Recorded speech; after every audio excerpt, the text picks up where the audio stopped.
Hello दोस्तों, आप सभी का स्वागत है आपके अपने YouTube चैनल मैथ मस्ती पर। दोस्तों मैं हूं विपिन यादव और आप सबको पता है आपके बिहार एसएससी में क्वेश्चन पूछे जाने वाले हैं रीजनिंग से। रीजनिंग से कितने क्वेश्चन भैया? अकेले आपको रीजनिंग से पूछे जाएंगे 50 प्रश्न। सुनिए, तो 50 प्रश्न रीजनिंग के होंगे और ये जो होंगे ना, ये सब होंगे 4-4 अंक के, यानी 50 चौके 200 अंक के रीजनिंग ही आपके बिहार एसएससी जो इंटर लेवल पर एग्जाम होने वाला है। तो आइए इसकी तैयारी करते हैं। हम लोग डायरेक्शन पढ़ेंगे आज। डायरेक्शन बहुत ही महत्वपूर्ण टॉपिक है आपके लिए, महत्वपूर्ण टॉपिक है, तो इसको हम इत्मीनान से पढ़ेंगे। वीडियोस में अगर आप लगातार बने रहेंगे तो आपको पक्का है कि डायरेक्शन के सवाल आज के बाद नहीं छूटेगा। आइए सबसे पहले, चूंकि हम सवाल कराएंगे भी, इसमें सवाल भी हम लेके आए हैं, बहुत सारे सवाल लेके आया हूं मैं, सवाल भी करवाऊंगा। उससे पहले सबसे पहले मैं इनका थोड़ा सा बेसिक कॉन्सेप्ट समझ लेता हूं। डायरेक्शन, डायरेक्शन यानी कि हिंदी में दिशा कहते हैं ना। क्या कहता है? दिशा। दोस्तों दिशा जो है ना, सबसे पहले तो इसको समझिए कि 4 गो दिशा। 4 दिशा में कौन? उत्तर, दक्षिण, पूरब, पश्चिम। याद रहे, उत्तर, दक्षिण, पूरब, पश्चिम हिंदी में बड़ा स्पष्ट है कि याद भी रहेगा। उ से ऊपर होता है, उ से उत्तर होगा। तो यहां हो गया उत्तर, उ से उत्तर और उ से ऊपर। ये जो ग्राफ में जब हम पढ़ते तो सबसे ऊपर जो होता है, प्लेन सतह पर जब हम पढ़ते हैं, हमारे सामने कॉपी किताब होगा, कोई नक्शा होगा, ऊपर में उत्तर होता है। और रियल बताओ, आप अपने घर पर ही सोच के बताओ मुझे, उत्तर के अपोजिट में कौन सा दिशा होगा? बताओ। आप कहोगे सर दक्षिण होता है। और क्या? ये कौन सा बच्चा वाला बात पूछ रहे हैं आप? बिल्कुल।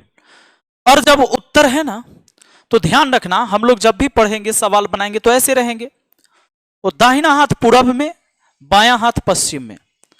पूरब, पूर्व से आपको पता है कि सूर्योदय होता है, सुबह सुबह सूर्योदय होता है। और किसी के जीवन में अगर सूर्यास्त हो जाए, इसका मतलब समझता है कि वो व्यक्ति बर्बाद हो चुका है। नहीं, सूर्यास्त किसी के जीवन में आ जाए। सूर्योदय का मतलब है कि वो आगे बढ़ रहा है। सूर्योदय शुभ संकेत है। और आपको पता है कि अपने पूजा पाठ जब हम लोग करते हैं, तो पूजा पाठ जब करते हैं तो दाहिने हाथ को शुद्ध माना जाता है, शुभ माना जाता है, बाएं हाथ को नहीं माना जाता है। भगवान को जल चढ़ाते, भोले बाबा को जल चढ़ाते, दाहिना हाथ हमेशा पूजा पाठ में दाहिना हाथ। तो शुभ जो है पूरब दिशा होता है और दाहिना हाथ ही शुभ है, यानी पूरब में जो होगा वो दाहिना हाथ होगा। ठीक है, दाहिना हाथ पूरब में होगा। इसको पूरब लिख लीजिए या आप पूर्व लिख लीजिए, कोई दिक्कत नहीं है। पूर्व, ठीक है। पूरब कहिए, पूर्व, पूरब कहिए, पूर्व कहिए, एक ही बात है। और पूर्व के ऑपोजिट क्या हो जाएगा जी? पश्चिम हो जाएगा। पक्का? पश्चिम, दक्षिण, पूरब, पश्चिम, ये सारी चीजें हो गए। अब ये क्या हो जाता है जी? इसी को हमने पूर्व को पूरब लिखा है, उत्तर पूर्व कहेगा, है ना, ऐसे बोलेगा कुछ। तो ये देखिए, अब ये जो दिशा है, ये दिशा ये किसके किसके बीच है? उत्तर और पूरब के बीच में है, तो उत्तर पूर्व कहिएगा इसको। अब देखो, इस दिशा की बात करेंगे, इस दिशा की बात करेंगे। यह दिशा आपका ना पूर्व और दक्षिण के बीच में है, इसको दक्षिण पूर्व कह सकते हैं। यह दिशा दक्षिण और पश्चिम के बीच है, तो दक्षिण पश्चिम कहेंगे। यह दिशा उत्तर और पश्चिम के बीच में है, उत्तर पश्चिम बोल सकते हैं। अगर आप इसको पश्चिम उत्तर कहेंगे तो भी कोई दिक्कत नहीं है। दोस्तों क्या आपको याद हो गया? एक बार इसे स्क्रीनशॉट लेके आप खुद से देख लेना बाद में। अब देखो, अब मैं जैसे ही बोलूंगा यह दिशा, आप कहोगे सर ये उत्तर होता है, इधर पूरब होता है, ये उत्तर पूर्व है। मैं कहूंगा यह दिशा, कहोगे सर नीचे तो दक्षिण होता है, इधर पश्चिम होता है, दक्षिण पश्चिम हुआ। मैं कहूंगा बताओ ये दिशा, सर इधर तो आपका पूरब होता है, इधर दक्षिण होता है, दक्षिण, दक्षिण पूर्व हो गया। ये क्या हो गया जी? ये उत्तर होता है, इधर इधर पश्चिम होता है, ये उत्तर पश्चिम हो गया। पक्का? और जब आप डिग्री की बात करोगे, तो डिग्री की बात करोगे तो याद रहे, अभी ये 90-90 डिग्री है, 90-90 डिग्री है। यानी कोई आदमी मान लीजिए उत्तर के तरफ जा रहा है और 90 डिग्री दाहिना मुड़ गया तो ऐसे मुड़ जाएगा, सीधा ऐसे मुड़ जाएगा। 90 डिग्री दाहिने मुड़े। कोई आदमी उत्तर की ओर जा रहा है और 90 डिग्री न मुड़ के 45 डिग्री दाएं मुड़ेगा तो ऐसे मुड़ेगा, क्योंकि जा तो रहा था ऐसे, सिर्फ 45 मुड़ा। 90 मुड़ता तो फिर ऐसे हो जाता है ना। 90 का मतलब होता है सीधा एक खड़ा हो, एक लाइन खड़ी हो, एक पड़ी हो, ये 90 डिग्री का कोण। 90 डिग्री जब भी होगा, ये इधर जा रहा है तो एक सीधा इधर जाएगा, है ना, 90 डिग्री का कोण हो जाता है। तो अब बताइए कि अगर ये 90 है, अगर ऐसे ऐसे काट दो तो सब 45 45 45 45 45 45 45 हो गया, 45 45 डिग्री का कोण बन गया। ठीक है। अब आइए, कोई आदमी नीचे दक्षिण की तरफ आ रहा है, दक्षिण आ रहा है नीचे। दक्षिण आने का मतलब नीचे की तरफ आना, तो बायां इधर होगा और दायां इधर होगा। देखिए, नीचे आइएगा, कोई आदमी बाएं मुड़ेगा तो इधर मुड़ेगा, फिर कोई आदमी बाएं मुड़ेगा तो इधर मुड़ेगा, फिर कोई आदमी बाएं मुड़ेगा तो इधर मुड़ के चलेगा, ऐसे ही तो चलेगा। आपको इतना बात पता चला कि कोई आदमी अगर मान लीजिए पूरब के दिशा में जा रहा है, अब बाएं मुड़ के 5 मीटर चलेगा तो ऐसे मुड़ेगा, फिर 10 मीटर दाहिने, तो ऊपर जब आप जा रहे हैं दाहिना इधर होता है, आप इधर मुड़ जाएंगे। फिर कहेगा 10 मीटर दाहिने, अब आपको सोचना ये रास्ता पकड़े हुए आप ही जा रहे हैं वहां पे, तो जब आप जा रहे हैं तो आपका दाहिना हाथ नीचे की तरफ है, इधर मुड़ेंगे आप, दाहिना चलना है। ये बात दिमाग में सबको एकदम क्विक में आना चाहिए कि भाई दायां किधर मुड़ रहा है, बायां किधर मुड़ रहा है। ठीक है। उसके बाद डायरेक्शन बहुत आसान है। डायरेक्शन में एक बात और समझ लेना है, ये ट्रिपलेट के बारे में। मान लीजिए कोई आदमी यहां से यहां तक आया 3 मीटर, और यहां से आने के बाद फिर चला 4 मीटर। अब वो व्यक्ति यहां पर है, तो आपसे पूछेगा कि बताइए कि वह अपनी प्रारंभिक स्थान से कितनी दूर पर है। तो प्रारंभिक स्थान से कितनी दूर पर है आप बताइएगा। 3 + 4 7 मीटर, गलत बता दिए। तो जो चला था यहां से दक्षिण के दिशा में 3 मीटर, फिर बाएं मुड़कर 4 मीटर चला, आ गया यहां। तो इसका शॉर्टकट दूरी देखिएगा, कहेगा कि कितना दूर पर है, तो शॉर्टकट दूरी देखिएगा और शॉर्टकट दूरी ये निकालिएगा, तो ये होता है कर्ण, और कर्ण होता है बाकी दोनों छोटी भुजा के वर्गों का योग। आपको पता होगा ट्रिपलेट में समकोण त्रिभुज का ये रूल जानते होंगे आप। तो भैया 16 9 25, अब 25 का वर्गमूल कितना हुआ 5, यानी यह भुजा 5 है। इसका मतलब वो अपनी प्रारंभिक स्थान से 5 मीटर की दूरी पर है। पक्का। कोई आदमी, मान लीजिए कोई आदमी है और वो ना यहां से दक्षिण ना जाके पश्चिम ना जाके, सॉरी दक्षिण पूरब ना जाके, दक्षिण ना जाके पूरब ना जाके दक्षिण पूरब आया हो, तो दक्षिण पूरब ऐसे ही होगा। कोई आदमी यहां था, अगर पूरब जाता तो ऐसे जाता, दक्षिण आता तो ऐसे आता, तो वो कहां चला गया जी, इधर चला गया। उसके बाद फिर वो ना पश्चिम में वापस आया, उसी सिद्ध में, इसी सामने, और इधर चला था वो 10 मीटर, इधर चला 8 मीटर। अब पूछ देगा आपसे कि बताओ कि अब अपने प्रारंभिक स्थान से कितना दूर पर है, तो ये दूरी बताना, ये दूरी है ना, ये दूरी।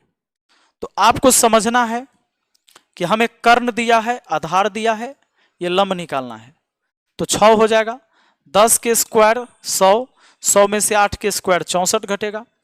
जब कर्ण पता रहता है, ये बड़ी भुजा होता है, कर्ण पता रहता है तो छोटी भुजा निकालने के लिए कर्ण के वर्ग में से छोटी भुजा के वर्ग घटाया जाता है रूट अंडर करके। 100 में से 64 गया तो 36 हुआ, और 36 का वर्गमूल 6 हो गया। ये तो आंसर हो जाएगा। अब आ जाइए, आप देखिए सवाल, क्या हम अब इस सवाल को बना सकते हैं? हां, बना सकते हैं। इसके बाद देखिए टाइप और भी है। टाइप है कि सूर्योदय सूर्यास्त वाला टाइप है। फिर आपको टाइप उसी में है, दाएं से बाएं नदी में कोई सामान, कोई लकड़ी बहते जा रहा है, इस तरह का होगा। फिर आपका सवाल यह भी होगा, उत्तर को पूरब कहा जाए, पूरब को दक्षिण कहा जाए, दक्षिण को पश्चिम कहा जाए, फलाने को ढिकाने कहा जाए, क्या कहा जाएगा? आपसे ऐसे सवाल पूछे जाएंगे, सारे टाइप करेंगे हम लोग बारी बारी। देखिए यहां पर समझिए, इस सवाल को देखिए जरा, इस सवाल को, तो बस 150 किलोमीटर की दूरी पर है। मुख्य सड़क के विपरीत बिंदु से चलती है। पहली बस 25 किलोमीटर चलती है, पहली बस 25 किलोमीटर चलती है और दायां मोड़ लेती है, और फिर 15 किलोमीटर तक चलती है या फिर बाएं मुड़ती है और 25 किलोमीटर चलती है तथा मुख्य सड़क की ओर मुड़कर वापस उसी सड़क पर आ जाती है। इस बीच कुछ खराबी के कारण दूसरी बस मुख्य सड़क पर केवल 35 किलोमीटर ही आगे चल पाती है। इस समय पर दोनों बस के बीच की दूरी क्या है?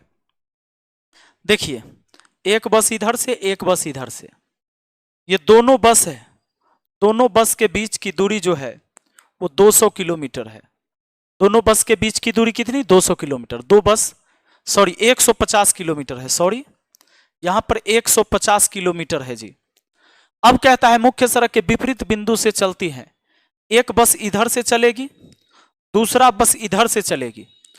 अब कहता है पहले बस के बारे में। पहली बस 25 किलोमीटर चलती है और दाएं मोड़ लेती है और 15 किलोमीटर चलती है। पहली बस जो है 25 किलोमीटर चली, 25 किलोमीटर चली और दाहिने मोड़ ली। ऐसे जा रही थी, दाहिने मोड़ लेगी तो ऐसे आएगी। और फिर कहता है कि 15 किलोमीटर चली, 15 किलोमीटर चली और कहता है फिर बाएं ओर मुड़ जाती है और 25 किलोमीटर चलती है। नीचे आ रही थी, फिर बायां मुड़ेगी तो उधर और 25 किलोमीटर चलेगी। चलिए 25 वापस फिर से चल ली। और फिर कहता है 25 किलोमीटर चलने के बाद तथा मुख्य सड़क की ओर मुड़कर वापस उसी सड़क पर आ जाती है। मुख्य सड़क इधर था, वापस उसी सड़क पर आ गई। ठीक बात है। यानी कि देखिए, अगर इस सीधा बात करें, इस सड़क पर 25 पहले चला गया सड़क पर, फिर 15 इधर उधर भटक गया, लेकिन ये 25 गया तो यहां से यहां 25 हो गया। यानी ये वाला 25 और प्लस ये वाला 25, ये टोटल 50 चल लिया जी। 50 टोटल चल लिया। अब उधर वाली जो बस है वो मात्र 35 किलोमीटर ही चल पाती है और रुक जाती है, कुछ खराबी आ जाता है। ये 35 किलोमीटर इधर से आ गई। इधर वाली बस आपको टोटल 50 किलोमीटर चल ली है। ये टोटल कितना चल ली है? 50 किलोमीटर चली। तो ये 25 प्लस 15 25, फिर 15 50 50 माने 25 25 50 और 15 15 30, यानी तो टोटल चल ली है जी 80। लेकिन 80 चली नहीं, इस सड़क पर पहले 25, फिर ये चली 25, यही 25 यहां पर ऐड हुआ तो 25 25 50। अब बताओ, 150 किलोमीटर दोनों के बीच का डिस्टेंस था। 50 और 35 चल चुका, कितना बचा? 150 में से 50 घटा है 100 और 100 में से 35 उधर घटा दिए, दोनों के बीच 65। दोनों के बीच अब कितना बचा हुआ है? 65 बचा हुआ है। ये 35 65 और 50 जोड़िएगा 150 हो जाएगा। दोनों के बीच 65 किलोमीटर की दूरी बचा हुआ है। ऐसा ही सवाल, एक और सवाल आपके सामने है दोस्तों। क्या इस सवाल को कर पाएंगे आप? एक्स और वाई 200 मीटर की दूरी पर स्थित दो स्थान से एक दूसरे की ओर चलना प्रारंभ करते हैं। 60 मीटर चलने के बाद वाई बाएं मुड़ता है और 20 मीटर तक चलता है, 20 मीटर तक जाता है। फिर वह दाएं मुड़ता है और 40 मीटर तक जाता है। फिर वह दाएं मुड़ता है और उस सड़क पर वापस आ जाता है जिस पर उसने चलना प्रारंभ किया था। यदि एक्स और वाई एक समान गति से चलते हैं तो अब उनके बीच की दूरी कितनी होगी? बहुत बढ़िया, 200 मीटर की दूरी है। एक्स और वाई के बीच कितना? 200 मीटर की दूरी है जी। कहता है एक्स और वाई 200 मीटर की दूरी पर स्थित दो स्टेशन से एक दूसरे की ओर चलना प्रारंभ करते हैं। एक्स इधर से चलेगा, वाई उधर से चलेगा, दो व्यक्ति है। 60 मीटर चलने के बाद, सवाल कहता है 60 मीटर चलने के बाद वाई बाएं मुड़ता है और 20 मीटर तक जाता है। 60 मीटर चलेगा वाई चलेगा एक्स के तरफ और 60 मीटर आएगा। 60 मीटर आने के बाद क्या करता है वो? पहले वो 60 मीटर आता है, 60 मीटर आया, उसके बाद बाएं मुड़ गया तो बाएं नीचे होगा, क्योंकि जब ऐसे जा रहा था तो दाहिना ऊपर, सोचिए आप ही रहेंगे तो दाहिना ऊपर, आपका बायां नीचे, तो बाएं चला 60 मीटर। उसके बाद कहता है फिर वह दाएं मुड़ता है और 40 मीटर तक जाता है। बाएं मुड़ा, बाएं मुड़ने के बाद पहले 20 मीटर तक जाता है, इधर आता है वो 20 मीटर, कितना आता है? 20। उसके बाद फिर कहता है कि वो दाहिने मुड़ जाता है तो इधर मुड़ जाएगा और फिर दाएं मुड़ता है और 40 मीटर चलता है तो 40 चलेगा। इसका मतलब यहां से यहां 40, यहां इस सामने आ गया 40, तो 60 और 40 100 हो गया। सवाल कहता है 40 मीटर जाता है, फिर वह दाएं मुड़ता है और उस सड़क पर वापस आ जाता है। इधर आ रहा था, दाहिने मुड़ेगा, यही सड़क पर वापस आ जाएगा। यानी इस सड़क पर तो 100 किलोमीटर चला है, 60 और 40, बाकी तो इधर उधर बउआया है। अब देखिए, जिस पर उसने चलना प्रारंभ किया था, यदि x और y के एक समान गति से चलते तो अब उनके बीच की दूरी। एक बात और है, इस सवाल में एक बात और छोड़ दिया मैंने। कहता है 60 मीटर चला, y पर पहुंच गया, फिर वह दाएं मुड़ता है और 40 मीटर तक जाता है, फिर वह दाएं मुड़ता है और उसी सड़क पर वापस आ जाता है जिस पर उसने चलना शुरू किया था। ठीक है, यदि x y समान गति से चलते हैं तो अब उनके बीच की दूरी कितनी होगी? समान गति से चलेगा, सोचो सोचो, ये तो इस सड़क पर आया है 60 और 40 मात्र 100, लेकिन ये व्यक्ति कितना चल गया होगा? चूंकि दोनों का समान गति है तो ये भटका नहीं है x, तो ये वाला 60 और 20, 80 और 40 जोड़िए, 60 40 100 20, 120 और 20 140, ये भी तो 20 होगा सड़क पर आने के लिए। तो 60 40 100 और 40, 140 ये चला घूमते फिरते, लेकिन आया ये मात्र कितना? 100। इधर वाला भी 140 जाएगा जी। सोचिए, यहां से यहां तक 100 आया तो इस 100 जाता तो सट जाता, मिल जाता, लेकिन 140 गया, यानी यहां पहुंच गया। इधर वाला व्यक्ति x यहां पहुंच गया, y यहां पहुंच गया, क्योंकि यहां से यहां अगर 100 है तभी तो इधर 60 और 40 100 है, 200 हो गया, दोनों के मिलकर पूरा दूरी तय 200। अब यह आदमी चला 140, क्योंकि इधर वाला घूम फिर के तो 140 चला, तो 140 ही भी चला, काहे कि रुका नहीं, एक के समान गति से चला।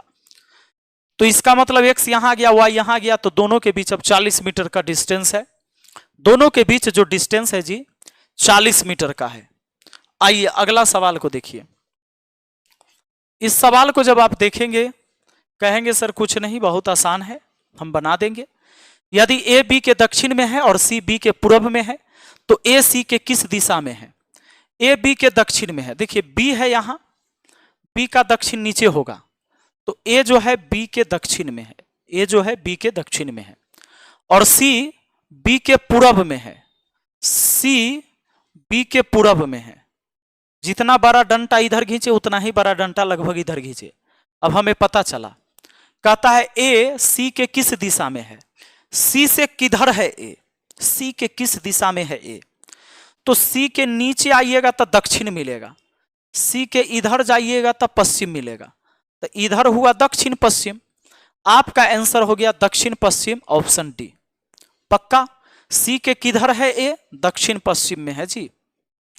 अगला सवाल देखिए, अगला सवाल क्या कहता है? ए बी से 40 मीटर दूर दक्षिण पश्चिम दिशा में है, सी बी से 40 मीटर दूर दक्षिण पूर्व दिशा में है, तो सी ए से किस दिशा में होगा? ए बी से 40 मीटर दूर दक्षिण पश्चिम दिशा में है, ए बी से 40 मीटर दूर, बी से 40 मीटर दूर दक्षिण पश्चिम दिशा में, दक्षिण इधर होता है, पश्चिम इधर होता है, वो 40 मीटर दूर है, कौन? ए 40 मीटर दूर है दक्षिण पश्चिम दिशा में, यही बात हुआ।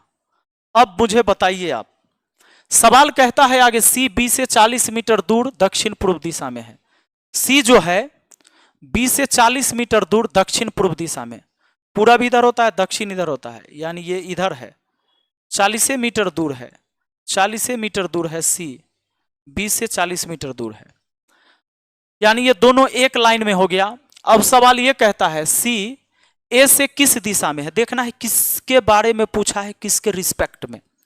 कहता सी ए से किस दिशा में है, सी जो है ना, सी ए से किस दिशा में है, तो ए के इधर तो पश्चिम पूरब होता है, दाहिना हाथ पूरब में, ए के पूरब दिशा में है, हमारा आंसर ऑप्शन ए हो जाएगा। सवाल कहता है एक दूसरे के समीप स्थित 5 गांव P Q R S T में से पी क्यू के पश्चिम में स्थित है, आर पी के दक्षिण में स्थित है, टी क्यू के उत्तर में स्थित है और एस टी के पूर्व में स्थित है, तो आर एस के किस दिशा की ओर स्थित है? कहता है पी क्यू आर एस और टी में से पी क्यू के पश्चिम में स्थित है, P जो है Q के पश्चिम में स्थित है। P जो है Q के पश्चिम में स्थित है। Q इधर, Q से पश्चिम में P हो गया।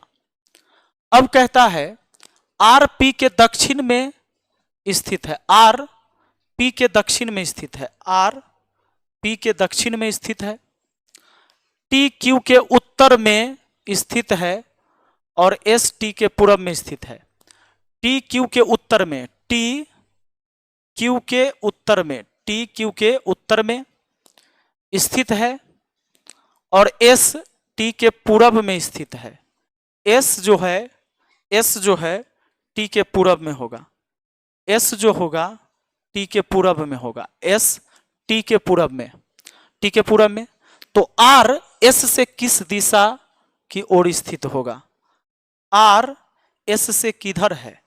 S के इधर दक्षिण होगा, S के इधर पश्चिम होगा। तो ये हो गया दक्षिण पश्चिम में। हमारा आंसर हो जाएगा दक्षिण पश्चिम, ऑप्शन सी हो जाएगा जी। बढ़िया। अब देखिए इस सवाल को क्या आप लोग बना पाएंगे? तो इस सवाल का कमेंट आप लोग करेंगे नीचे डिस्क्रिप्शन बॉक्स में। नहीं, इस सवाल हम बना देते हैं। सामूहिक चर्चा के लिए PQRSTUVW एक गोल मेज के चारों ओर समान दूरी पर इसी क्रम में बैठे हैं। वे घड़ी के सुई के चलने की दिशा के क्रम में बैठे हैं।